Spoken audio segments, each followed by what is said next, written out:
रवी संभूळ तरली ते नाम पाचे वसू ज्या रूपे सागरात्मजा समदली ते रूप ध्यानी वसू ज्या पादे फणिकाळ्या स्पर्शिला तो पाद भाळी ठसो ज्या हस्ते गोवर्धन करिला तो हस्त माझा वसो श्री गोपाल कृष्ण महाराज।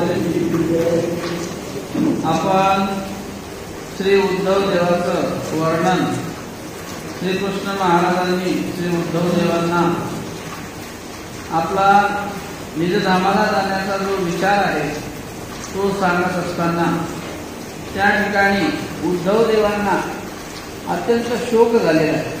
जसा श्रीमद भगवद्गीतेमध्ये अर्जुनाला शोक झालेला आहे आणि तो शोक त्याचा दूर करण्यासाठी श्रीकृष्ण भगवंतांनी गीतेचं निरूपण केलं, तसं इथं श्रीकृष्ण महाराज विजय करता आहे म्हणून इथे दुःख झालं आहे उद्धव देवांना। आणि ते उद्धव देवाचं दुःख श्रीकृष्ण महाराज त्याचं सांत्वन करतात, समजून सांगतात।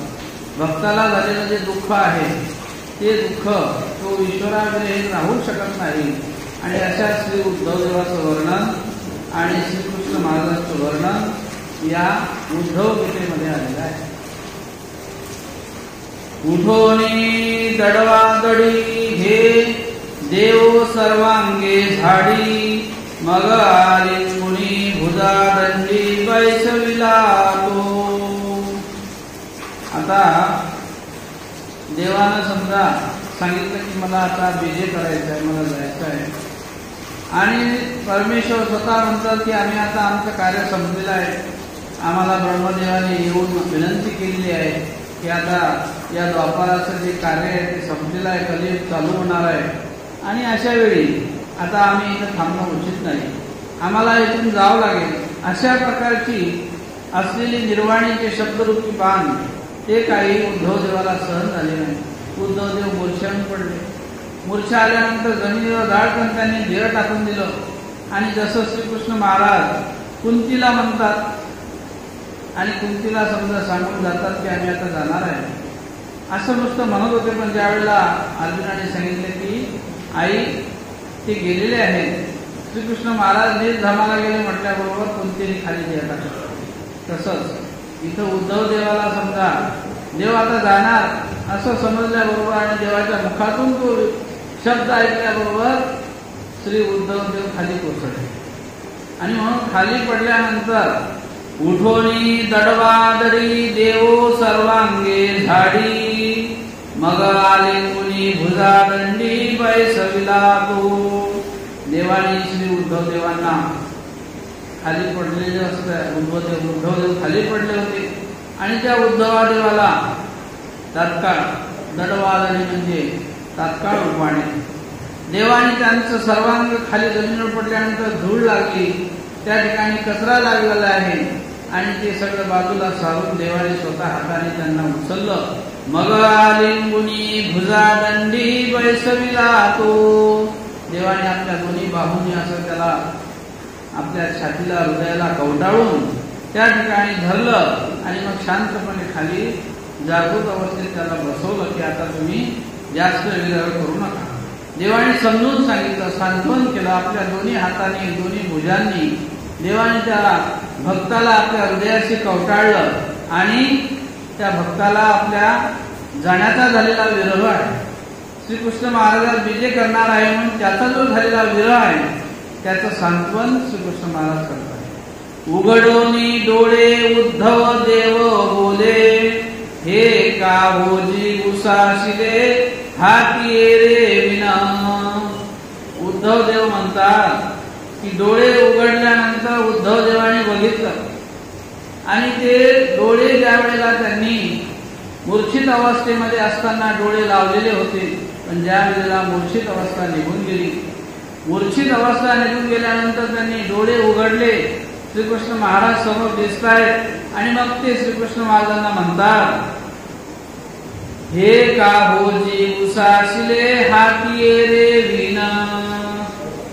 अहो म्हटले तुम्ही जो शब्दबाण मला सोडलेला आहे जाण्याचा, हे हाती एखादं शस्त्र नसताना सुद्धा शस्त्राचा घाव हृदयामध्ये इतका तो खोल गेलेला आहे का तो घाव माझा न बुजणारा आहे. एखादा शस्त्राचा घाव तरी तो बुजून जाईल, पण तुमच्या शब्दाने जो माझ्या हृदयामध्ये घाव झालेला आहे.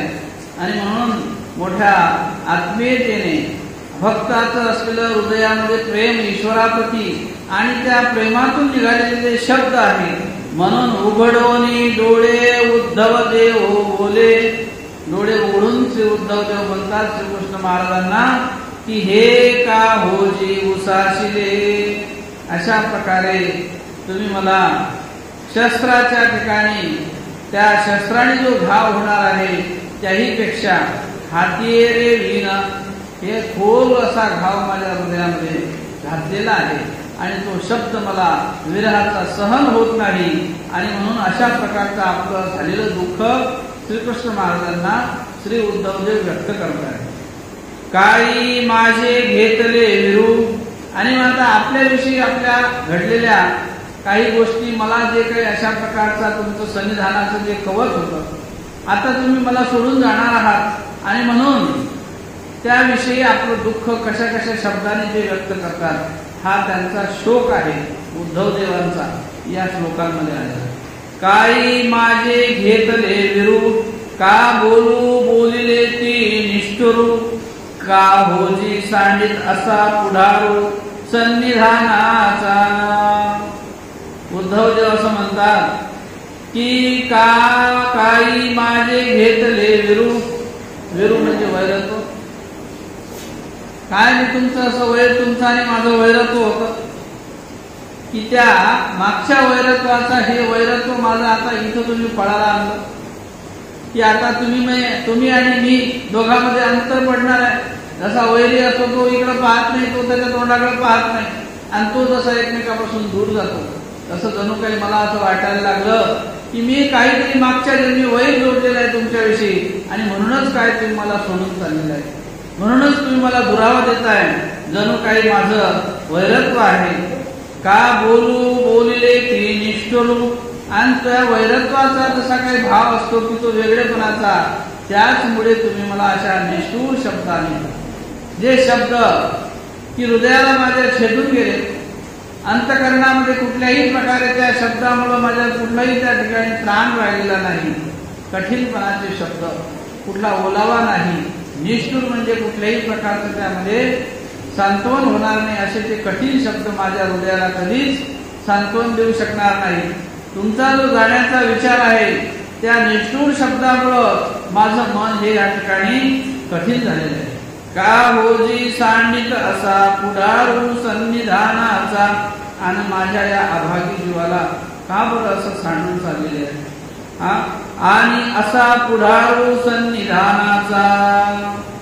मग आता तुम्ही आम्हाला साडून चाललेले आहेत, मग असं सन्निधान जे तुम्ही आजपर्यंत दिलं आणि तुम्ही जे काही आम्हाला शब्द दिलेले आहेत भक्ताला, ते सन्निधानाचा जो ईश्वराचा शब्द आहे आणि ते सन्निधानाचा पुढारू दिलेला शब्द मोडून तुम्ही आज मला सोडून चालले. पुढती लागोनी श्रीचरणा ऐशेची आले देवाची मना. तरी आधी अंगवना माते पाठवावे. पण ते देवाला विनंती करतात श्री उद्धव, जरी तुमच्या मनात आता निजधामाला जाण्याचा विचार आला असेल तो ठीक आहे, तो तुमची स्वातंत्र्य आहे, ते तुमचं स्वतःचं असलेलं एक प्रकारचं ईश्वराचं ऐश्वर्य आहे, त्याला कोणी बाधा आणू शकत नाही. पण माझी एक विनंती तुमच्या चरणावरती आहे. पुढती लागोनी श्री चरणा. पुढे आम्ही तुमच्या चरणाचे नतमस्तक होऊन मी प्रार्थना करतो. श्री उद्धवदेव म्हणतात की ऐशेची आले देवाची मना. जर तुमच्या मनात आता बेजे करायचं असेल, तुम्हाला जर आम्हाला सोडून जायचं असेल, तरी आधी अंगवना माते पाठवावे. पहिले मी पुढे गेलो पाहिजे आणि माझ्या नंतर तुम्ही जा. नाहीतर मला मागे ठेवून तुम्ही जर गेले, माझी काही गडबड नाही. मी काही तुमच्या विरहाच्या याच्या असतो तडपत राहणार आहे. आणि म्हणून देवा जसा अंगवळेकार असतो म्हणजे सेवक असतो, तो जसा पुढे जातो मग त्याचा मालक मागून जातो. जसा सेवक पुढे जातो आणि राजा मागून जातो, तसं त्या आंघोळेकाराप्रमाणे मला पहिले तुम्ही त्या ठिकाणी घेऊन जा पुढे तुमच्या सोबत, आणि माझ्या मागून मग तुम्ही या, नाहीतर तुम्ही पुढे जासाल मला मागे ठेवसाल, असं करू नका. अशा प्रकारे आर्त भावनेतून भक्ताची हाक ते आपली व्यथा श्रीकृष्णापुढे मांडतात. देवी किया मूर्ती चंद्रासवे, माझी प्राण चंद्रिका स्तवे, ऐसे गोसावी करावे आपुलेपण. आणखी त्या ठिकाणी आपल्या भावनेतून ते भाव व्यक्त करतात की देवी किया मूर्ती चंद्रासवे, देवाची जी श्रीमूर्ती आहे, तुमचं जे श्रीमूर्तीचं मला सन्निधान आहे ती चंद्रासवे, जशी चंद्राची 17वी कळा आहे ती जशी त्या अमृताच्या ठिकाणी अमृत पण प्राप्त करून देते, ती 17वी कळा जशी अमृत श्रावण करणारी असते, आणि मग ती अमृताची 17वी कळा त्या श्रीमूर्तीच्या सानिध्यामुळे आम्हाला तसं काही अमृत प्राप्त झालेलं आहे, आणि ते तुमचं सन्निधान म्हणजे आम्हाला अमृताप्रमाणे आहे.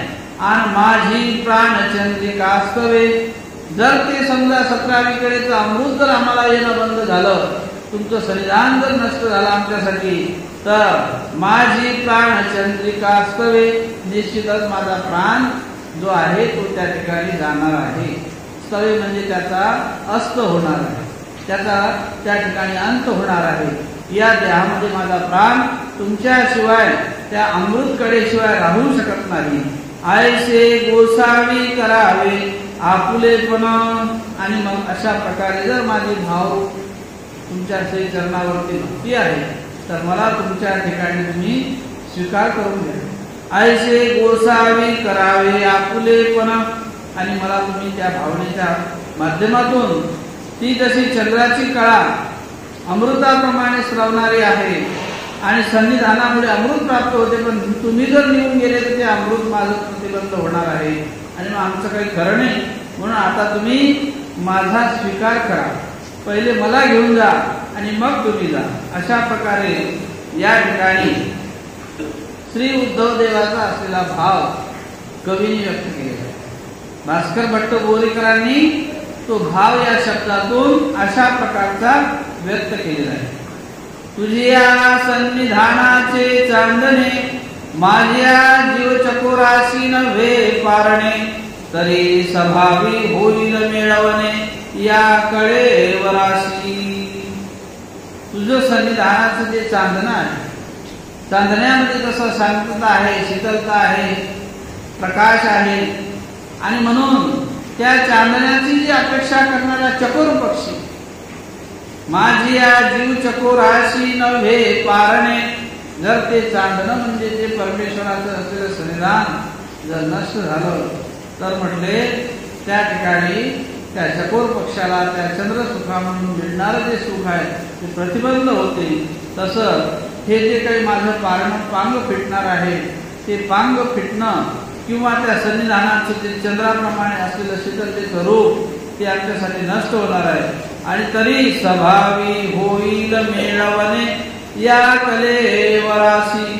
जर ते तसं झालं नाही, तर मग ही कळेवर म्हणजे हे जे देह आहे हे निश्चितच त्या ठिकाणी त्या चंद्रचकोर पक्षाप्रमाणे, त्या चकोर पक्षाला जसं त्या फक्त चंद्राचंच शीतलतेचं सुख मानवते, तसं हे कलेवर तुमच्या या ठिकाणी सुखासाठी सदा सर्वदा ईश्वरीच्या सन्निधानासाठी तत्पर आहे.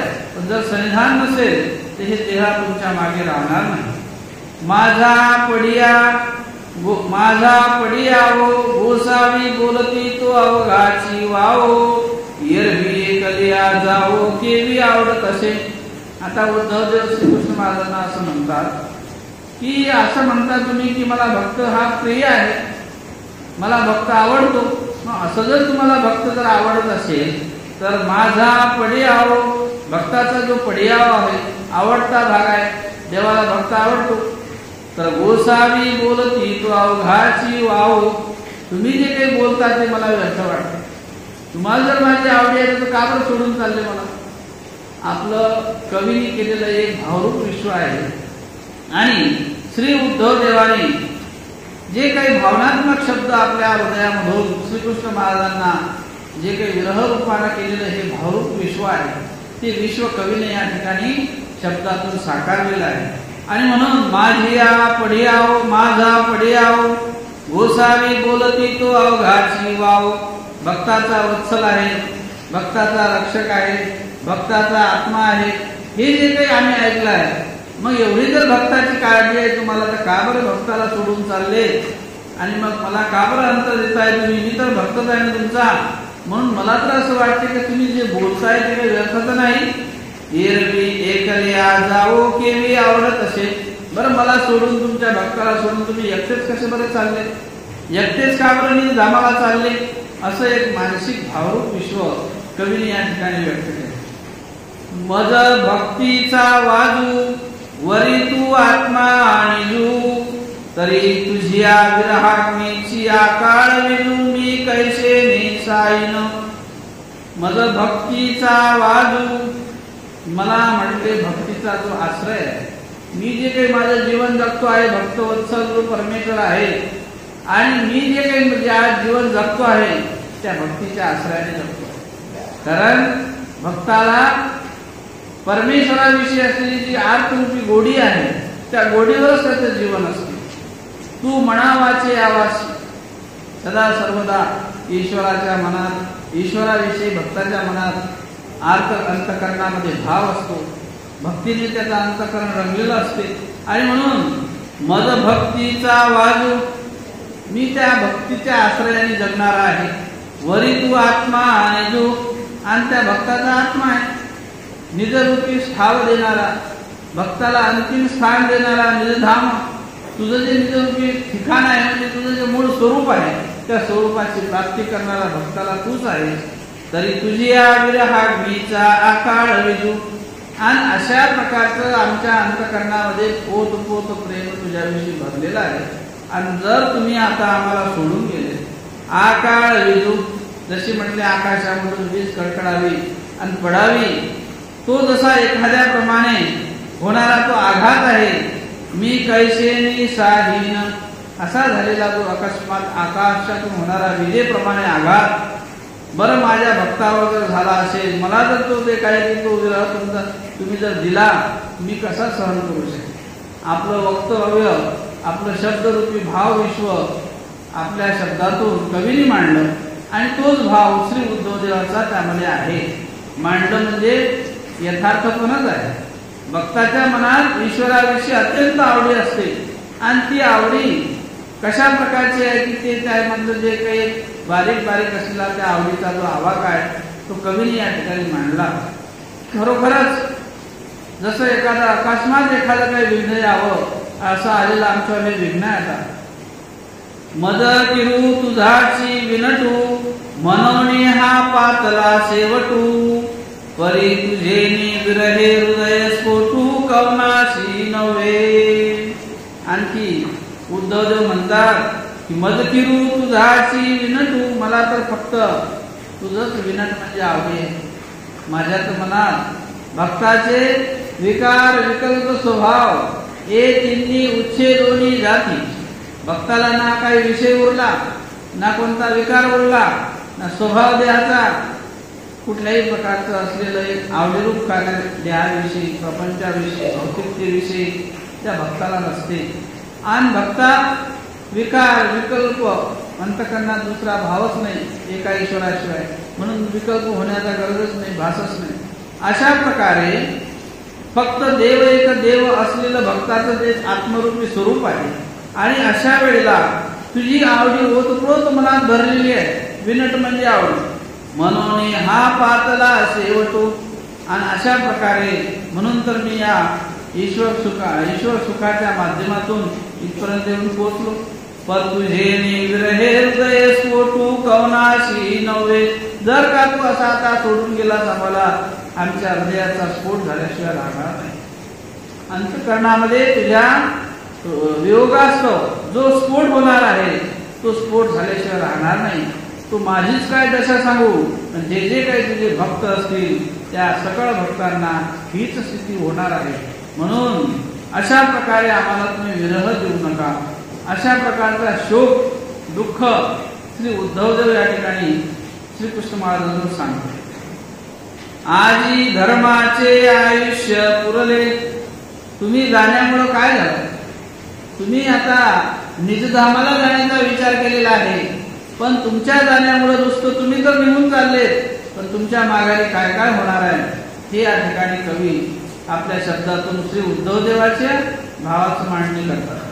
की तुम्ही तर निघून जाणार आहेत, पण तुम्ही गेल्यानंतर आजी धर्माचे आयुष्य पुरले, विवेकाचे भांडार फुटले, जिव्हार मोडले वैराग्याचे. तुम्ही गेल्यामुळं जे काही धर्माचं आयुष्य होतं, यथार्थपणे तुम्ही जे काही धर्माची बाजू मांडून धर्म जे सत्य आहे, जसं दुर्योधनासारखे असलेले कौरव पक्षाचे लोक दुष्ट दुराचारी यांना जसं संपवलं आणि अशा प्रकारे जे काही अधर्माचा नाश करून धर्माची संस्थापना केली आणि त्या धर्माचं आयुष्य जे काही कार्य होतं ते जणू काही तुम्ही गेल्यामुळे आजच संपुष्टात आलेलं आहे. विवेकाचे भांडार फुटले आणि त्यामुळे जे काही विवेकाची खाणी, सत्वरूपतेचा आचार हा जो काही तुम्ही लोकांना प्रगट केलेला आहे आणि त्यामुळे जो विवेक निष्पन्न झालेला आहे आणि म्हणून तुमच्या जाण्यामुळं तो विवेक सुद्धा मालवणार आहे. तो विवेक सुद्धा त्या ठिकाणी त्या विवेकाचाही खंड होणार आहे. ते भांडार जे आहे ते त्या ठिकाणी फुटणार आहे आणि म्हणून जी विवेकाची खाणी होती ती सुद्धा नष्ट होणार आहे. जिव्हार मोडले वैराग्याचे.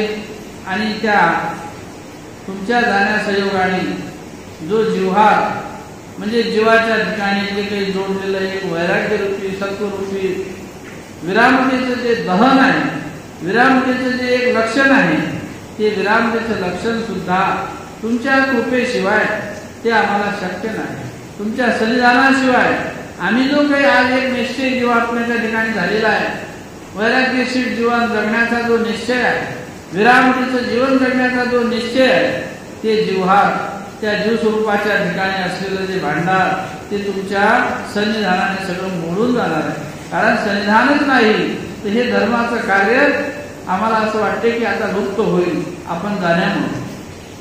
तुवा जगदीश्वरे विना सकळ कळा झाली नागवन, ब्रह्मविद्येचे आहे व कांकण आजी फुटले.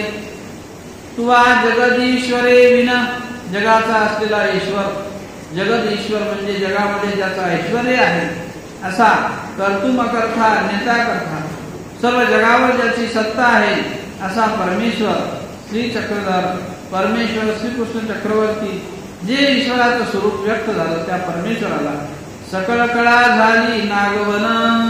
ज्या 14 विद्या 64 कळा ज्या ज्या काही कलेवर आहेत, ज्या ज्या कळेनी जे जे काही युक्तत्व झालेलं आहे त्या सगळ्या कळेमध्ये तुझं कुठंतरी त्यामध्ये कार्य त्या अंतर्भूत आहे. आणि मग अशा कळेने युक्त असलेलं जे कार्य आहे त्याची नागवण तू गेल्यामुळे होणार आहे. उद्धवदेव म्हणतात की तुम्ही जर निघून गेले तर त्या कलेला रूप राहणार नाही. ज्या कळा आहेत त्या कलेला व्यवस्थितपणा राहणार नाही. ब्रह्मविद्येचे आहे व कांकन, हे तर कळेविषयी झालं, पण ज्या ब्रह्मविद्येच्या माध्यमातून तत्वज्ञानाच्या माध्यमातून तुम्ही एक सौभाग्याचं कांकन त्या भक्ताप्रती ज्ञानियाप्रती जे बांधलेलं आहे, ज्यांना दिलेलं आहे, ते कांकन सुद्धा असं वाटते की तुम्ही जर निघून गेले ते आजच त्या ठिकाणी ते कांकन फुटणार आहे. जे ब्रह्मविद्येचा जो बंध बांधलेला आहे तो सुद्धा तुमच्या विरहाने नष्ट होणार आहे. अशा प्रकारचं तुमच्या जाण्यामुळं अनेक आम्हाला दुःख रूपी जे काही कार्य आहे ते या पृथ्वीवर आम्हाला सगळ्याला अनुभवाला येतील. आणि म्हणून देवा आपण विजय करू नये अशा प्रकारची विनंती. जसं आमचे स्वामी ज्यावेळेला उत्तराखंडकडे निघाले त्यावेळेला भक्तिजन म्हणतात की आपली प्रवृत्ती भंगीत होती. आपण जाण्याचा जो विचार केलेला आहे उत्तराखंडकडे तो प्रवृत्ती तो मनोधर्म तुम्ही भंगून टाका, तुमचा विचार मोडून टाका. आपण उत्तराखंडकडे जाऊ नये अशी आपली विनंती आहे आम्हाला, आमची विनंती आहे तुम्हाला. परंतु देवाने काही ऐकलं नाही. देवाला तो मनोधर्म दिला न्यायचा होता. अशा प्रकारे आता श्रीकृष्ण महाराजांना गेल्याशिवाय पर्याय नाही. कारण द्वापार युगाचा काळ संपलेला आहे आणि श्रीकृष्ण महाराजांना जायचं आहे. पण उद्धव देवासारखे भक्त आहेत की त्या भक्तालाही आणि संपूर्ण जे रचना झालेली आहे द्वापार युगाची श्रीकृष्णाच्या माध्यमातून त्याचीही निर्माण जो व्यवस्था लावणं हे श्रीकृष्ण महाराजांचं काम. आता वेदा निढाळ पुराणाचे सरले डंबाळ योगशास्त्रा झाले निम्हाळ श्रीकृष्णराया तुवा विन. कवी म्हणतात की श्रीकृष्ण महाराज आता हा उद्धव देवाचा संवाद आहे. उद्धवदेव म्हणतात श्रीकृष्ण महाराजांना की देवा तुम्ही जर निघून जात असाल तर जे वेदशास्त्र पुराण आहे ते आता वेदा निढाळ त्या वेदाला तुमच्यामुळे एक आश्रय आहे आणि तो आश्रय त्या ठिकाणी नष्ट होणार आहे. त्या वेदाच्या ठिकाणचं असलेलं आश्रयस्थान ते निढाळ म्हणजे त्या ठिकाणी कुठला आधार राहणार नाही. पुराणाचे सरले डंबाळ पुराणाची महती ही केवळ तुमच्यामुळे आहे आणि तुम्हीच निघून गेले तर ती महती सुद्धा त्या ठिकाणी त्या विस्ताराला सुद्धा त्या ठिकाणी कुठेतरी त्या विस्तार त्या ठिकाणी थांबणार आहे. त्या पुराणाचं जे काही एक विस्तार रूपी कार्य आहे ते सुद्धा प्रतिबंध होणार आहे तुमच्या जाण्यामुळं. योगशास्त्रा झाले निम्माळ आणि जे योगाचा ऋषी योग ऋषी असं म्हटलेलं आहे की सगळ्या योगाचं जे असलेलं कार्य आहे ते ईश्वराच्या ठिकाणी सगळे योगशास्त्र जे काही सामावले असतील आणि सगळे योग तुझ्याच ठिकाणी आहेत.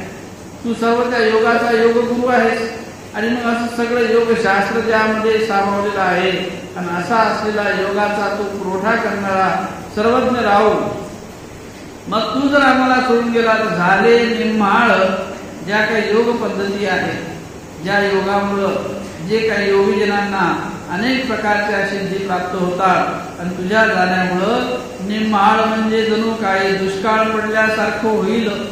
तुमच्या जाण्यामुळं आमच्यावर हा एक प्रकारे असलेला दुष्काळ श्रीकृष्णराया तुवा विन.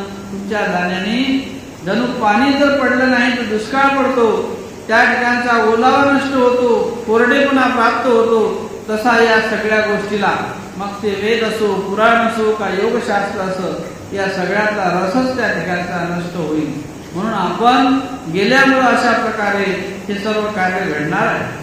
आणखी काय होतात म्हणून सांगतात कार्य ते. उपनिषदा उन्हाळा झाला वेदा अकाळ मृत्यू घडला भक्तीची जीवन कळा जी गेली. उपनिषदासारखं जे काही 52 उपनिषद आहेत त्यामध्ये 10 प्रकारचे प्रमुख उपनिषद वेदासमीप आहेत आणि त्यामध्ये उन्हाळा निर्माण झालेला दिसतो. त्या उपनिषदा संयोगे श्रीकृष्ण महाराजा आपण जर त्या ठिकाणी विजय करत असाल तर जणू काही त्यामध्ये आम्हाला सगळं त्यामध्ये तत्तायमान झालेलं दिसणार आहे. त्या जे काव्य ग्रंथ असतात किंवा जी शास्त्र सामग्री असते यामधून ते शांतविणारे शब्द असतात. मग त्यामध्ये द्रव असतो त्यामध्ये शीतलता असते पण त्यातला द्रवही निघून जाणार आहे शीतलताही निघून जाणार आहे. केवळ त्यामध्ये दाहकताच राहणार आहे. त्यामध्ये विरागी निर्माण होणार आहे. तुमच्या जाण्यामुळे नुसतं ईश्वराचाच विरागी नाही तर आम्हाला उपनिषदाचंही सुख येणार नाही ना वेदाच्या शब्दाचं सुख येणार नाही. त्यातली दाहकता आम्हाला कायम जाणवणार आहे आणि म्हणून सगळ्यांनाच तुझं हवंसं असलेलं हे संविधान हवं आहे. म्हणून उपनिषदाशी उन्हाळा झाला वेदा अकाळ मृत्यू घडला. वेद सुद्धा सामवेद यजुर्वेद अथर्ववेद ऋग्वेद हे वेदाचे जे काही 4 अंग आहेत यामधून एक प्रकारे एक शास्त्राचं असलेलं एक श्रेष्ठत्व आहे वेद रूपाने. ते वेदाचं जे श्रेष्ठत्व आहे ते सुद्धा एखादा अपघाती मृत्यू घडावा अशा प्रकारे त्या वेदाचं कार्य सुद्धा तुझ्या सहयोगाने थांबणार आहे. आणि म्हणून भक्तीची जीवन कळा जी गेली. या सगळ्यामध्ये जो भक्तिरस तू ओतलेला आहेस या सगळ्यांमध्ये जे भक्ताचं जे काही जीवन आहे तो आत्मा म्हणजे परमेश्वर आहे आणि म्हणून परमेश्वराचं स्वरूप जर दिसणं बंद झालं भक्ताला तर त्यामधली जी कळा असते जशी चंद्राची कळा आहे ती जोपर्यंत आहे तोपर्यंत शीतलता आहे. ती कळा ज्या वेळेला निघून जाईल त्यावेळेला ती त्याचा होणारा त्या अमृताचा वर्षाव प्रतिबंध होतो. तसं भक्ताच्या ठिकाणची जीवन कळा जी आहे ती आज गेल्यासारखी आम्हाला वाटते. मुक्तीचा ठेवा हरतला, विज्ञानाचा मठू फुटला, आधार स्तंभ मोडला शांतीचा पै. जे मुक्तीचं रत्न आहे, जो मुक्तीचा ठेवा आहे, तो निश्चितच तुमच्या जाण्याने हरपून जाणार आहे. कारण आमचे स्वामी ज्यावेळेला जात होते त्यावेळेला महादायसा असो का आमचे आचार्य म्हणतात, जी देवे बिन काही धर्माशी, तुमच्याशिवाय आम्ही धर्माचरण कसं करू, तुमच्याशिवाय आम्हाला हे शक्य आहे का. हे जसे आपल्या स्वामींच्या श्रीधरातल्या भक्तांचे भाव आहे आणि ते जसे आपले भक्त स्वामींना म्हणतात की तुमच्याशिवाय आमचं कसं होईल, तसंच श्री उद्धवदेव सुद्धा श्रीकृष्णाला एक असंच म्हणतात की मुक्तीचा ठेवा हरतला. देवा तू तर मुक्ती देणारा आहेस, तुझं श्रीधान लाडीव ताडीव आहे, शिक्षापन प्रसंगी शिक्षापन करणार आहे, लाड प्रसंगी एखादं कौतिकही करणार आहे आणि पाठपुरावा करून आम्हाला पुढे नेणारा असतो. अशा मुक्ती असलेल्या, मुक्ती देणाऱ्या परमेश्वराचा जो रत्नरूपी ठेवा आहे तो जर का हरतला तर विज्ञानाचा मठू फुटला.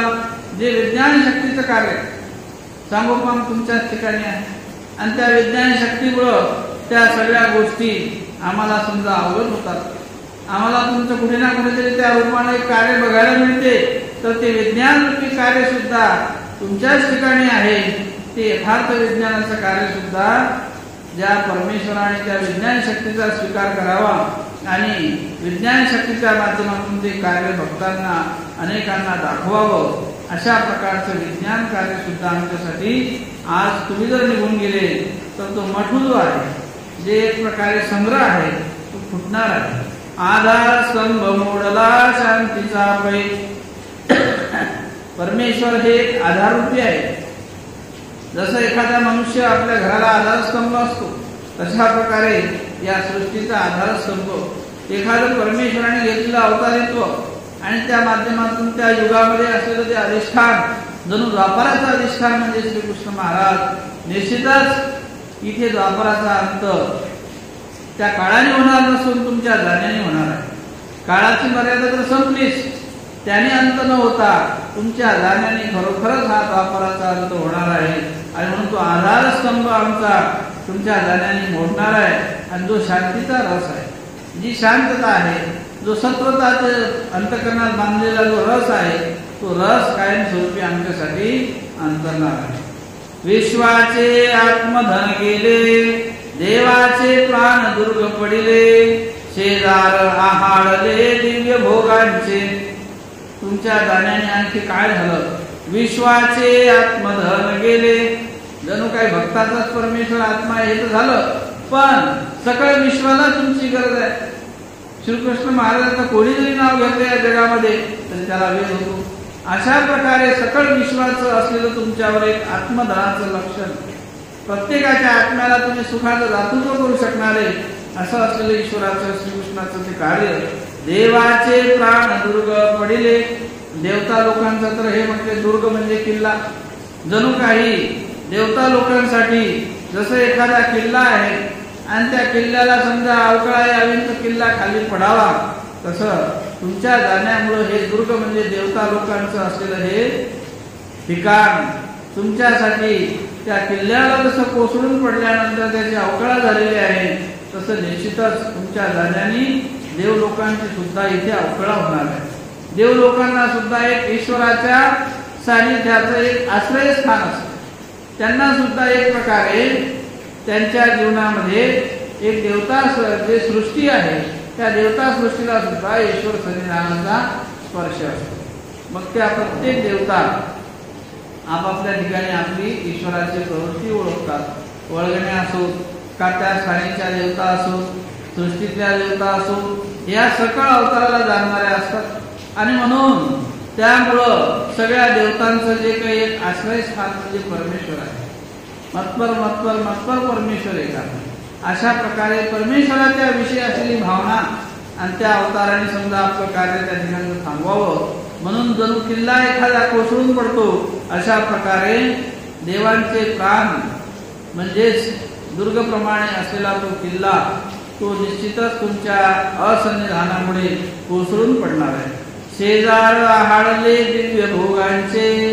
जे काही शेजार रूपाने असलेले दिव्य भोग ईश्वराच्या ठिकाणी जे काही देवता लोकांचे असलेले भोग दिव्यत्वाचे आहेत आणि मग अशा प्रकारे त्या दिव्यत्वाचा भोग घेणाऱ्या देवता त्यांच्या ठिकाणचं सुद्धा आहाळले पण म्हणजे त्या अग्नीमध्ये त्यामध्ये जसं एखादं होरपळून निघते भाजून निघते आणि ते जसं दुःखाक्रांत होते तशा प्रकारे हे देवलोक सुद्धा तुमच्या विरहाने होरपळून जाते भाजून निघतील यांना सुद्धा या भोगाचं सुख येणार नाही। अशा प्रकारे परमेश्वरा हा तुझा विरह नुसतं माझ्यासाठीच नाही तर सकळ जगासाठी विश्वासाठी असलेला हा विरह आहे। सर्व सुखाची साईली मोडली आनंदाची फुलोरी हारतली सवधूर विघडली परब्रह्माची। आणखी म्हणतात उद्धव देव की सर्व सुखाची साईली मोडली, सर्व सुखाचं जे काही आश्रयस्थान ते परमेश्वर आहे। कारण सर्व सुख तिथं एकवटतात ते ईश्वराच्या सन्निधानामध्ये आहे। ईश्वर असला तर तो सर्व सुखाचं दातृत्व करणार आहे आणि म्हणून सगळ्यांची सावली म्हणजे परमेश्वर आहे। ती सावली माऊलीच्या रूपानं म्हणजे आईच्या रूपानं का ईश्वराला आश्रयस्थान म्हटलेलं आहे ते माऊली म्हणजे आई आहे। अशा प्रकारे ती आई म्हणजे काय एकाचीच आहे काय सगळ्या जीव जातीची आई आहे। सर्व जीवांचा रक्षण करणारा आहे। कृपाळू करुणाळू दयाळू मयाळू असलेलं ते ईश्वराचं स्वरूप आहे। म्हणून आनंदाची फुलोरी हारतली, ज्या दातृत्वासाठी तुम्ही अवतार धारण करता आणि ते दातृत्व करून सकळ जीव जातीला आनंद दातृत्व करता आणि असं आनंदाचं दातृत्व करताना ज्या वेळेला एखादं संविधान एखाद्या ईश्वराचं नष्ट व्हावं अशा प्रकारे असलेली आनंदाची फुलोरी म्हणजे तिजोरी। फुलोरी म्हणजे द्रव्य संपत्ती, त्या तिजोरीमध्ये गुप्तधन ठेवलेलं आहे आणि ते गुप्तधन जर कोणी एखाद्याने नेलं तर त्यामध्ये जसा त्याचा हारतली म्हणजे त्या ठिकाणचं त्याचं सौंदर्य त्या ठिकाणी असलेलं त्याचं त्या अंतकरणामध्ये असलेलं त्या धनाविषयी असलेलं अंतकरणातलं एक आनंदरूपी सौजन्य ते जसं नष्ट होते, ते जसं धन गेल्यानंतर तो दुःखी होतो तसं देवा हे आनंदाची जी फुलोरी आहे तुमच्या सन्निधानामुळे आम्हाला जे काही सुखाचं दातृत्व झालेलं आहे ते आनंदाची आमची असलेली गुप्त धनाची तिजोरी जणू काही कोणी चोरूनच नेली असं होईल। आणि म्हणून सवधूर विघडली परब्रह्माची। सवधूर, धूर म्हणजे बरोबरीचा, बरोबर असलेला समानतेचा दातृत्व करणार जे काही ईश्वराचं दातृत्व आहे ते समानतेचं आहे।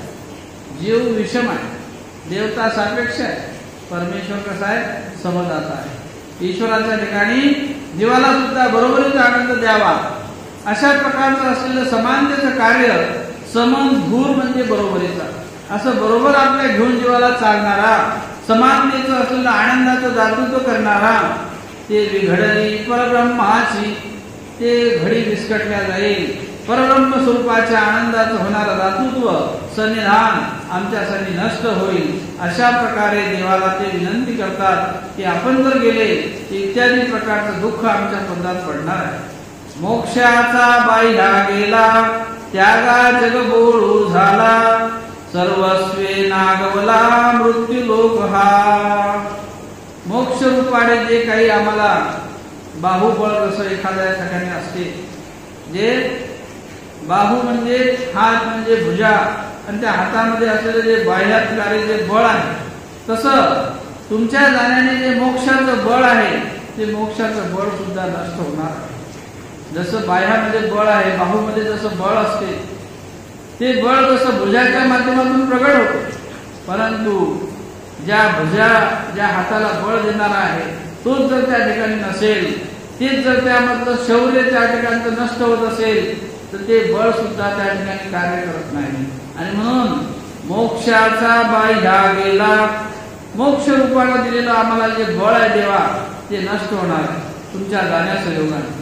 त्यागाचा जग बोळू झाला, त्यागाचं जे प्रतीक आहे की जे तुम्ही त्यामध्ये असून सुद्धा वेगळेपणाचं कार्य ते ईश्वरा तुझ्या ठिकाणी आहे। नियम्य रसना नेत्रम त्वचा श्रवण नाशिका कायेन मनसा वाचा इति अष्टविध ब्रह्मचर्य स्मृता। 8 प्रकारे असलेलं ब्रह्मचर्यत्व तो तुमच्यामध्ये राहून सुद्धा तुमच्या वेगळा म्हणजे त्या वस्तूमध्ये असूनही वस्तूचा वेगळा, प्रपंचात असूनही प्रपंचाचा वेगळा, विषयात असूनही विषयाचा वेगळा अशा त्यागरूपी असलेल्या स्वरूपाचं कार्य, आणि तो जेव्हा त्यागाचं कार्य इतरांना, आपल्या भक्तांना किंवा ज्ञानीजनांना आपलं दर्शवितो आणि असा त्यागाचा मार्ग दाखवलेला परमेश्वर आम्हाला सोडून जातो, तर निश्चितच जगबोळू झाला. जगाला असलेलं तुझं जे काही कार्य आहे ते बुडालेलं आमच्यासाठी असं आम्ही समजतो. या जगाला तू जे काही एक तारण्यासाठी केलेलं तुझं कार्य आहे, तू गेल्यामुळे निश्चितच ते कार्य आमच्यासाठी बुडून जाणार आहे. आणि म्हणून जगबोळू झाला, सर्व जगालाच त्याचा एक जो काही फायदा होता तो फायदा बंद होईल. तुझ्या जाण्यामुळं सगळं हे त्या ठिकाणी बोळवण होणार आहे. सर्वस्वे नागवला मृत्यू लोक हा. हे काही नुसतं माझ्यासाठीच नाही, सकळ मृत्यू लोकांमध्ये, या सर्व मृत्यू लोकांमध्ये अशा प्रकारे तुमच्या जाण्यामुळे हे सगळं जे काही आजपर्यंत आम्हाला मिळणारं सानिध्य होतं, जे सन्निधान होतं, जे आनंद होता, जो त्यागाचं जे कार्य आहे, हे जे काही आम्ही तुमच्यापासून शिकत होतो, हे निश्चितच आमचं आज प्रतिबंध होणार आहे. आता वेल्हाळ वेदवंती झाली रीत हाती, स्वयं प्रकाशाची दीप्ती आजी मालवली. आणखी ते उद्धवदेव असं म्हणतात की आता वेल्हाळ वेदवंती, तुझ्या वेल्हाळ म्हणजे प्रेमळ असलेल्या या वेदशक्तीमुळं, तुमच्या असलेल्या प्रेमरूपी वेदशक्तीमुळं झाली रीत हाती. कारण ते प्रेमरस जो मिळत होता, म्हणजे ईश्वराचं सन्निधानाचं प्रेमरसाचं कार्य होतं, ते प्रतिबंध होणार आहे. आणि म्हणून झाली रीत हाती. जशी एखादी स्त्री विधवा व्हावी, ती जशी त्या प्रेमापासून मुकल्या जाते, तशा प्रकारे देवा तुझ्या जाण्यामुळं आमचं निश्चितच हे विधवपण आम्हाला मिळणार आहे. आम्ही विधवेपणाप्रमाणे ते रीत हाती म्हणजे हातरीती होऊन ज्या प्रेमाचा सुगंध आम्हाला मिळत होता, तो सुगंध आमच्यासाठी नष्ट होणार आहे. आणि म्हणून तुझी वेदवंती असलेली प्रेमळ स्मृती ही आमच्यासाठी प्रेमळ सहवास तो नष्ट होणार आहे. स्वयंप्रकाशाची दीप्ती आजी मालवली. आणि स्वयंप्रकाश ईश्वराच्या ठिकाणचा जो प्रकाश आहे तो स्वयं आहे, कोणी दिलेला नाही.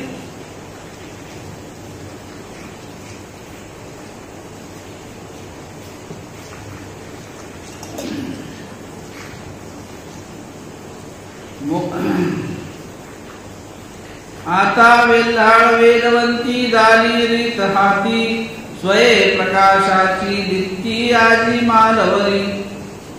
प्रकाश स्वयंप्रकाश म्हणतो. बट्टोबा जसं स्वामी श्री चक्रधर महाराज वेरूळ या गावी असताना तिथे उपाध्यवास गेले स्वामींच्या भेटीला. आणि मग स्वामी दुपारी समजा काही झोपले आहेत का काय आहे, म्हणून ती अंधारी गुफा होती. आणि मग गेल्यानंतर त्या ठिकाणी काळोख पडलेला आहे आणि त्यांनी दार टिंकाळलं. दार बाईसांनी नेमकंच कडी लावलेली होती. मग एवढ्या रात्रीबरोबर कोण आलं असेल? आता असं वाटलं कोण आलं, एवढ्या दार पडलेला आहे सायंकाळची वेळ. आणि मग त्या ठिकाणी उपाध्यवास तिथं दरवाजात उभे आहेत. ते बटकाचं नशीब, बाईसाच्या मनात शंका, बटिकाचं नशीब. आणि दरवाजा उघडला तर नेमके बटिका म्हणजे उपाध्यवासच होते. मग ते आतमध्ये या म्हणतात त्यांना, बाईसा म्हणतात या स्वामी आतमध्ये आहे. स्वामी मग बाईसा सांगतात बाबा बटिका आलेले आहेत.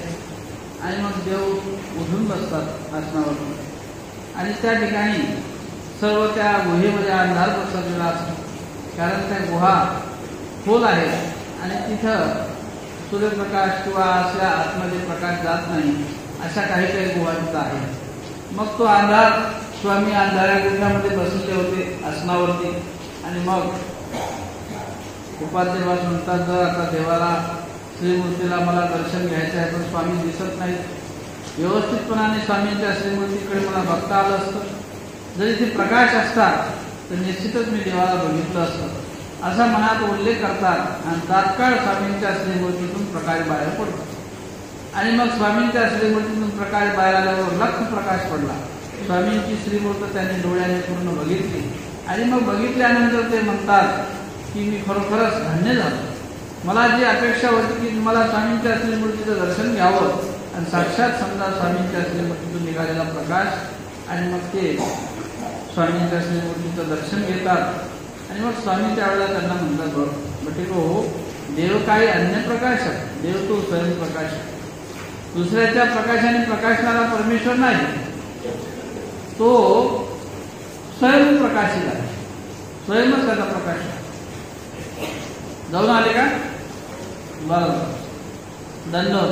दोघच जण गेले होते का? बरोबर, दंड. तर स्वयं प्रकाशक असलेलं हे ईश्वराचं स्वरूप आहे. आणि म्हणून या ठिकाणी कवीने असं म्हटलेलं आहे की स्वयंप्रकाशाची दीप्ती आजी मालवली. स्वयं असलेलं कार्य त्या ईश्वराच्या ठिकाणी वर्तते. का श्रीकृष्ण चक्रवर्ती स्वयं ज्ञानशक्ती स्वीकारली. ज्ञानाचा स्वीकार सुद्धा स्वयंच आहे.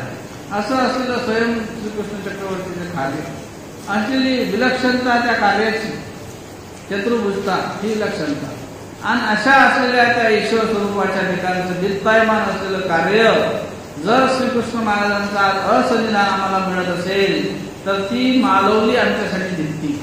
जो प्रकाश आहे तो बंद झालेला आहे, जे तेज आहे प्रकाशाचं.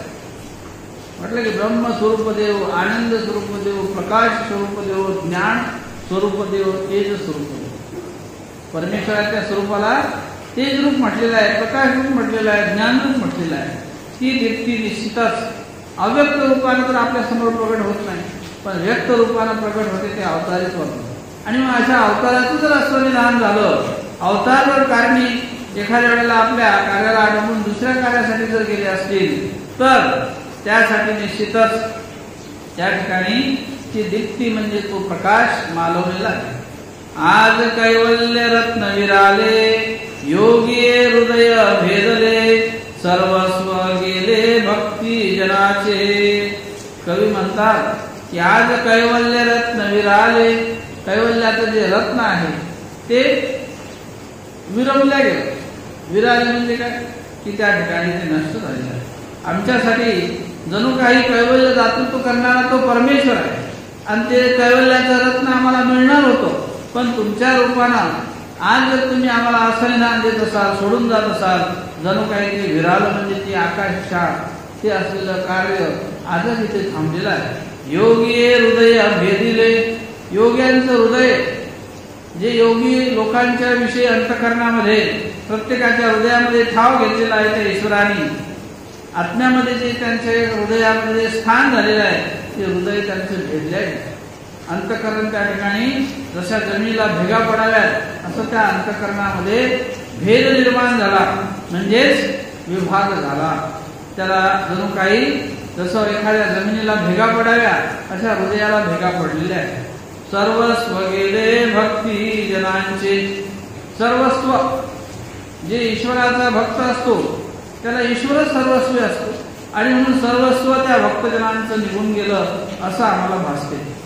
आता धैर्याचा समुद्र सोकला, तेजाचा वडवानळू विझाला, महामेरू लोटला महिमेचा पै. अशा प्रकारे परमेश्वरा तुमच्या जाण्यासयोगाने धैर्याचा समुद्र सोकला. धैर्यरूपी जो आमच्या ठिकाणी एक धैर्यपणाचा भाव होता, जे काही जीव स्वरूपाच्या ठिकाणावरून जेव्हा मनुष्य धारण असलेल्या जीवाला मनुष्यत्वाच्या योनी प्राप्त होतात, आणि त्यामध्ये मग जीव स्वरूपाच्या ठिकाणी मनुष्यत्वाच्या ठिकाणी जे काही गुण असतात ते प्रगट होत असतात. त्यामध्ये धैर्य, गांभीर्य अशा प्रकारे असलेले काही मनुष्याचे गुण आहेत. आणि म्हणून ते आम्ही धैर्यत्व धरून ठेवलेला आहे. धीरपणाचा जो भाव आहे, स्वामी म्हणाले धीर विरा भाव, जो धैर्यत्वाचा भाव आहे तो आम्ही तुमच्या सन्निधानामुळे टिकवून ठेवलेला होता. परंतु तो धैर्यत्वाचा जो भाव आहे, तो जो एक समुद्र आम्ही जो आमच्या ठिकाणी जो संचय केलेला होता धैर्यत्वाचा, तो समुद्र निश्चितच आमच्यासाठी सोकल्या गेला, पाणी आटल्या गेलं, ओलावा नष्ट झाला, आणि धैर्य आमच्या ठिकाणचं निघून जाईल. अंतःकरणामध्ये जे धैर्यपणा आहे, जो धीटपणा आहे, ज्यावर आम्ही उभे आहोत, तुमच्या आश्रयाने उभे आहोत, आणि तो धीटपणा अंतःकरणाचा निघून जाईल. तेजाचा वडवा नळू विझाला, आणि त्या तेजामध्ये जे काही दहाकता त्याच्यामधलं जे काही असलेलं जसं एखाद्या समुद्रामध्ये एखादा त्या ठिकाणी प्रलयाग्नी प्रगट होतो आणि मग तो वडवानळू जसा त्या ठिकाणी तेज रूपानं प्रगट होत असतो, परंतु तो सुद्धा तिथे विझून जातो. अशा प्रकारे त्याच्यातला असलेला तेजरूपतेचा भाग सुद्धा नष्ट होणार आहे. महामेरू लोटला महिमेचा पै, आणि महामेरू मेरू पर्वत जसा त्या ठिकाणी नष्ट होतो आहे, ज्या मेरू पर्वताचं श्रेष्ठत्व आहे, त्याची महिमा आहे, ती महिमा सुद्धा त्या मेरू पर्वताची जणू काही संहारकाळीचा हा प्रपंच जसा विलयाला जावा, अशा प्रकारे त्या पर्वताची महिमा तुमच्या जाण्याने त्या ठिकाणी विलयाला जाईल. तुआवीन श्रीरंगा विजय श्री गेली भंगा, सत्वाची गगनगंगा जी आटली. त्या ठिकाणी उद्धवदेव म्हणतात श्रीकृष्ण महाराजांना की तुमच्या विण, तुझ्या विण, श्रीरंग म्हणजे श्री रूपी जी माया, श्री म्हणजे लक्ष्मी, ज्या रंगरूपी धारण केलेल्या श्रीकृष्ण महाराजांनी अनेक रंग ज्यांच्या ठिकाणी भरलेले आहेत, विविधांगी, ज्याला जसा भासेल तसा तो भासतो, ज्याने जसं पाहिलं तसं त्याला ते दिसते, असं असलेले एक रूप ते श्रीरंगाचं म्हणजे श्रीकृष्णाचं. विजयाश्री गेली भंगा, विजयाचं कार्य ज्यामुळे सिद्धीला जाते, आणि श्री म्हणजे लक्ष्मी. अशा प्रकारे त्या मायेच्या देहाला धारण करून जे विजयाचं कार्य सदा सर्वदा तुमच्या माध्यमातून जे सिद्धीला जात होतं ते निश्चितच भंग पावणार आहे. कारण तुझं विन श्रीरंगा विजयश्री गेली भंगा, जो आम्हाला विजय प्राप्त होत होता त्याचा भंग आता निश्चितच होणार आहे. सत्वाची गगनगंगा जी आटली, जे सत्व आहे, सात्विकता आहे, शांतता आहे, तुमच्या रूपाने जे प्रगट होणारं जे शांतवन आहे, ते आज आमच्यासाठी जणू स्वर्गातून आलेली गंगा ही सुद्धा काही आटून गेलेली आहे. सौभाग्य देवता खोमली, यदवंश वेली तुटली, चैतन्य कळा गेली लोकत्रयाची. सौभाग्य देवता खोमली, सौभाग्य रूपी असलेली जी काही देवता आहे, जे आम्हाला भाग्यरेषा प्राप्त करून देत असते, ज्या भाग्याने आम्ही आमचं कर्मराहाटीचं जीवन, आमच्या जीवनामध्ये एक भाग्य प्राप्त होते आणि त्या भाग्यावरती आम्ही श्रीमंती आमची स्वीकारून आमचं जीवन जगतो. निश्चितच ती भाग्यरेषा सुद्धा आमच्यासाठी देवता खोमली म्हणजे सुकून गेलेली आहे, त्या ठिकाणी कोमेजून गेलेली आहे. ती भाग्यरेषा आमची आटून गेली तुमच्या जाण्याने. यदवंश वेली तुटली, आणखी काय घडलं, जी यदुवंशाची वेली आहे, तुम्ही जर गेले तर हा वंश वेल यदुवंशाचा इथं नष्ट होणार आहे. चैतन्य कळा गेली लोकत्रयाची, अंतकरणामध्ये नव चैतन्य निर्माण झालेला आहे तुमच्या या सानिध्याने, आणि म्हणून या स्वर्ग लोकात, मृत्यू लोकात, पाताळ लोकात, तिन्ही लोकांवरती जी काही चैतन्य असलेली म्हणजे अंतकरणामध्ये असलेली चेतनता हे निश्चितच गेल्यासारखे वाटते. कीर्ती वैधव्य आले, ऐश्वर्या उठकडे झाले, तारू उडाले गुणरत्नाचे. कीर्तीचं वैधव्य आलं. काय आणखी घडलं, जसं एखाद्या स्त्रीला वैधव्य म्हणजे विधवा पण प्राप्त व्हावं, तसं जे काही आम्हाला कीर्ती रूपानं तुमच्या नावाने एक कीर्ती प्राप्त झालेली होती, आणि तुम्ही गेल्यामुळं जसं ते कीर्ती एखाद्याची कीर्तिवंत असतो, जर एखादं काही मदतच झालं तर त्या कीर्तीला जसं उणे पण निर्माण होते, तसंच निश्चितच तुमच्या जाण्याने आम्हाला जी कीर्ती प्राप्त झालेली आहे ते वैधव्य आमच्या नशिबी प्राप्त होईल. ऐश्वर्य उठकडे झाले, आणि ऐश्वर्याने जे आमच्या हृदयामध्ये ठाव घेतलेला होता असलेलं एक ईश्वराच्या भक्तीचं भावाचं समाधान, त्यामुळे मिळणार एक ऐश्वर्य. ऐश्वर्यासाठी सुद्धा समाधान असावं लागतं. काही वेळेला आपल्या प्रापंचिक वस्तूंनी ऐश्वर्य मिळते असं नाही, पण ते ऐश्वर्य म्हणजे ज्ञानाचं असतं. ऐश्वर्य हे ईश्वराच्या भक्तीचं आहे.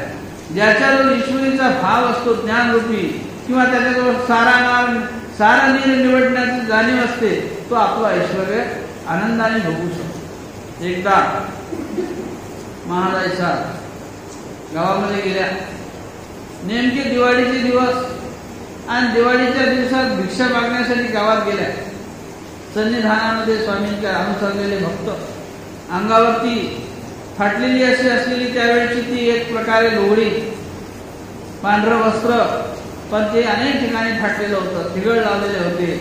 आणि त्या थिगळ लावलेल्या वस्त्रानेशी महादायचा गावात दिवशीला जातात.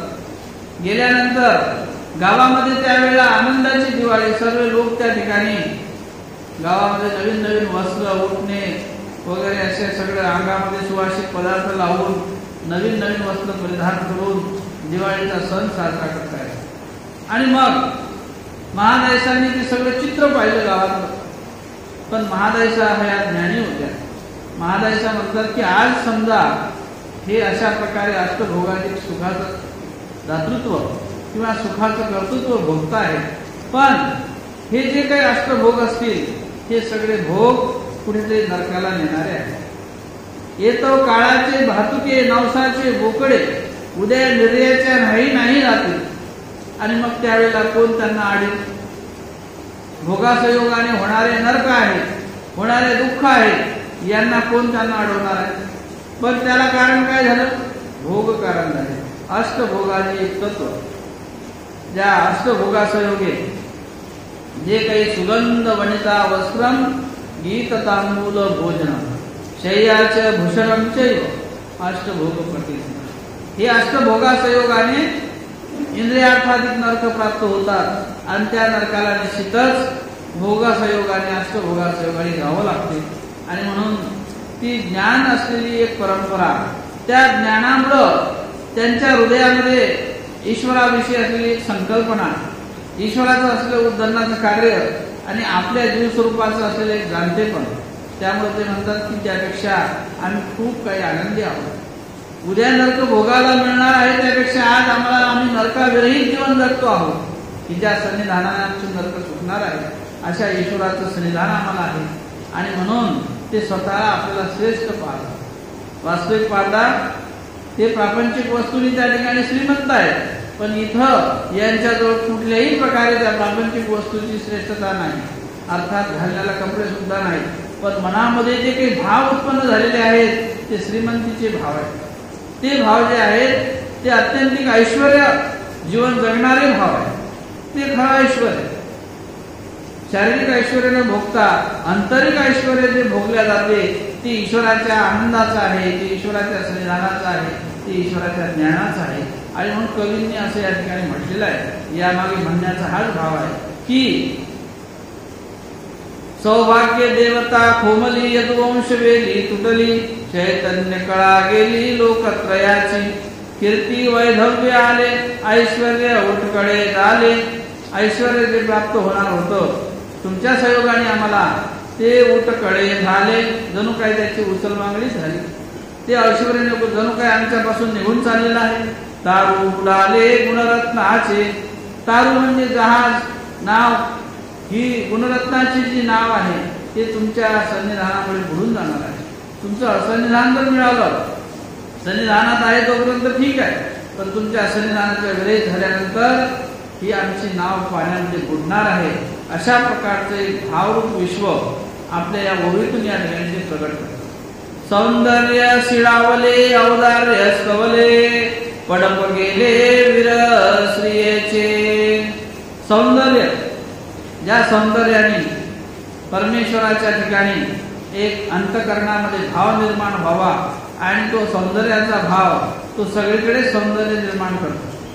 अंतःकरणामध्ये कुठल्याही प्रकारे त्याला एक उत्तम असं स्थान प्राप्त करून देणारं जे सौंदर्य असते, जे आपल्या डोळ्याने आपण बघतो, ते सौंदर्य जणू काही त्या सौंदर्याला शिळेपण आलेलं आहे. त्या परमेश्वराच्या जाण्यामुळं ते सौंदर्याला शिळेपण आलेलं आहे. जे ताजं टवटवीतपण होतं ते निघून गेलं. औदार्य स्तवले, ईश्वराच्या सन्निधान नसल्यामुळं त्या परमेश्वराचं जे औदार्यत्वाचं कार्य होतं ते स्तवलं म्हणजे संपून जाणार आहे. ईश्वराच्या ठिकाणचा जो औदार्य गुण आहे तो गुण इथे संपणार आहे तुमच्या जाण्यामुळं. आणि पडप गेले वीर श्रियेचे, जे वीर असतात, शूरवीर असतात, जे त्या ठिकाणी शूरवीराचं कार्य करणारे असे शूरवीर असतात, ते शौर्याने आपले परिपूर्ण असतात. परंतु पडप गेले वीर श्रियेचे, जसं अंगावरचे वस्त्र गेल्यानंतर तो जसं त्या वस्त्राविरहित नग्न होतो, तसं इथं वीराच्या ठिकाणचं वीरत्व जे आहे, ते शौर्यत्व जे आहे, ते शौर्यत्व नग्न होणार आहे. तुम्ही गेल्यानंतर त्या शौर्यत्वाला काही कुठल्याही प्रकारे भाव राहणार नाही, कुठल्याही प्रकारे त्याचं मूल राहणार नाही, मौल्य राहणार नाही. आणि म्हणून तुमच्या संयोगाने ते वीरपण आहे, तुमच्या संयोगाने ते शौर्यत्व आमच्या ठिकाणी आहे. आणि ते शौर्यत्व सुद्धा तुम्ही जर निघून गेले तर ते नष्ट होणार आहे, त्याला नग्नपण येणार आहे. काम तत्व निमाले, संगीत सुख बुडाले, निर्यास गेले रसरायाचे. अष्टभोगाचे जे सुख आहे, काम तत्व म्हणजे अष्टभोग, हे सुद्धा निमाले म्हणजे त्या ठिकाणी नष्ट झाले. संगीत सुख बुडाले, संगीतामध्ये असलेली गायनाची मधुरता ही तुमच्या दानाने नष्ट होणार आहे. निर्यास गेले रसरायाचे, आणि जे रसवृत्तीचं द्वार म्हणजे सकळ रस तुमच्या खायला आहेत, सकळ रसाचा असलेलं रसयुक्त ते कार्य त्या ईश्वराचं आहे. आणि ते कार्य निरस होणार आहे. निरस म्हणजे रसविरहित. तुमच्या जाण्याने सगळे रस तुमच्या ठिकाणी, आणि तुम्ही जर निघून गेले तर आम्ही त्या रसविरहित जीवन जगू. प्रताप सूर्य माळवला, दैत्य द्रुमू वनवला, दैव द्रुमू वनवला, विसावा मोडला साधू जनांचा. प्रताप रूपी जो सूर्य आहे तो जणू सूर्याचं माळवण होणार आहे, म्हणजे सूर्य आमच्यासाठी तो मावळणार आहे. दैव द्रुमू वनवला, जसा काही दैव द्रुमू म्हणजे वृक्ष, कल्पद्रुमू म्हणतो आपण, तसं द्रुमू म्हणजे वृक्ष जो आहे, जो भाग्यरूपी जो वृक्ष आमच्यासाठी वनवला म्हणजे सुकून जाणार आहे. जसा एखादा त्याला सुकले पण येणार आहे, वनवा लागणार आहे, आस लागले म्हणजे ते झाड जसं कोमावून जाते, तसं हे भाग्य रेषा आमची किंवा भाग्य वृक्ष जो आमच्या ठिकाणचा आहे तो निश्चितच वनवला म्हणजे तो सुकून जाणार आहे. विसावा मोडला साधू जनांचा, आणि तू साधूजनांचा ठाव घेऊन त्या साधूजनांना विसावा देणारा असलेला परमेश्वर निश्चितच त्या साधूजनतांचा विसावा नष्ट होणार आहे. ऋषी जोहर झाले योगियांचे जिव्हार कडाडिले, औचित्ये जगजुग पडले सनकाधिकावरी. ऋषीश्वर जे ऋषीमुनी असतील ते ऋषीमुनी जोहर झाले म्हणजे लाखागृहामध्ये जसं ज्यावेळेला पांडू पुत्रांना जसं मारण्यासाठी कौरवांनी लक्षागृह केलं होतं तयार, तसं जणू काही त्या लाखागृहामध्ये हे सर्व ऋषीवर त्या ठिकाणी लक्षागृहामध्ये आहेत आणि त्या लक्षागृहामध्ये अटकलेले आहेत तुझ्या जाण्यामुळे. कधी त्यांचा आता तू जाशील आणि ते लक्षागृह जर पेटलं तर त्यामध्ये असे भस्म होणार आहे, तसे ऋषी सुद्धा तुझ्या विधानाने भस्म होतील. योगियांचे जिव्हार कडाडिले, योगी जनांचं जिव्हार म्हणजे अंतःकरणातलं प्रेम आणि त्यांच्यावर होणारा तो त्या ठिकाणी संकष्टाचा वर्षाव. त्या योगियांना सुद्धा अनेक संकष्टांना सामना करावा लागेल. अवचिते जगजुग पडले सनकाधिकावरी. अवचित म्हणजे एकाएकी झालेला हा आघात. जग म्हणजे संपूर्ण जगावरती, जुग म्हणजे जसं आकाश पडावं असं दुःख हे सगळ्यांवरती पडणारच आहे. त्याचबरोबर सनकाधिकावरी, सनक सनकाधिक हे तसे ब्रह्माचे वरद पुरुष पुत्र मानसपुत्र आणि त्यांना जसं ज्ञान झालेलं होतं ते जसे ज्ञानी होते, तसं ज्ञानी जनांवरती तर विशेष प्रकारे जेव्हा भक्ताचा वत्सल आत्मा परमेश्वर निघून जातो मग त्याचा भक्ताला तर विशेष प्रकारे दुःखाचा भाग आहे, तो तर राहतच नाही. पण जरी समजा भक्त परमेश्वराच्या योगात निघून जातो, मागं राहतो तो ज्ञानिया. ज्ञानियाला म्हटले कायमस्वरूपी तो विरहाचा अग्नी त्याच्या हृदयामध्ये जळत राहतो की परमेश्वराने मला वियोग दिलेला आहे. भट्टोबासांना जसं स्वामी केले पण सन्निधानाला सोडून गेल्यामुळे भट्टोबास कायम देवाच्या विरहामध्ये बुडून गेलेले होते. 10 अवस्था प्रगट झाली. अशा प्रकारे तुझ्या जाण्याने हा सगळ्यांना विरह प्राप्त होईल आणि विशेष करून ज्ञानियांना विशेष विरह प्राप्त होईल.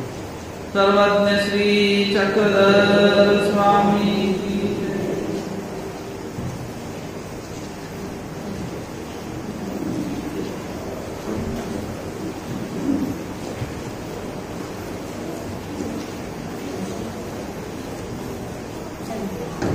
Amen.